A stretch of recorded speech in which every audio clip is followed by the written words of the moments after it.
In today's video, I'm going to teach you how to integrate Base44 with Zapier.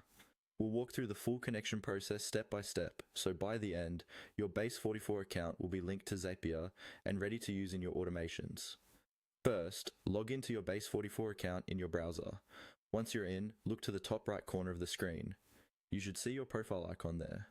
This might be your initials, a small avatar, or a generic user icon.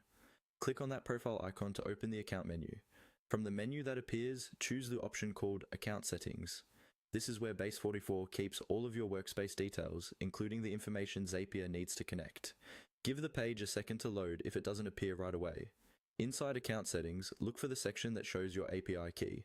The exact layout may change over time, but typically you'll see a label like API key or Workspace API key, followed by a long string of characters. This key is how Zapier securely talks to your Base44 workspace. Carefully copy that API key to your clipboard. Make sure you highlight the entire string and avoid any extra spaces at the beginning or end. Now, open a new tab and go to Zapier. Log into your Zapier account. Once you're in the Zapier dashboard, look for the App Connections area.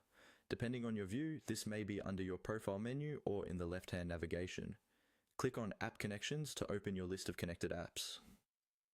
Inside App Connections, look for a button or link that says Add Connection. Click on that. A search box should appear where you can look for new apps to connect. In the search bar, start typing Base44.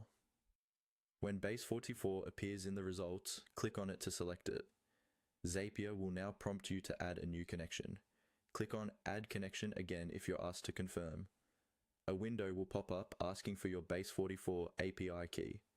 This is where you paste the key you copied earlier from your Base44 account settings. After pasting the key, confirm or save the connection. Once that's done, Zapier will test the key. If everything is correct, your Base44 account will be successfully connected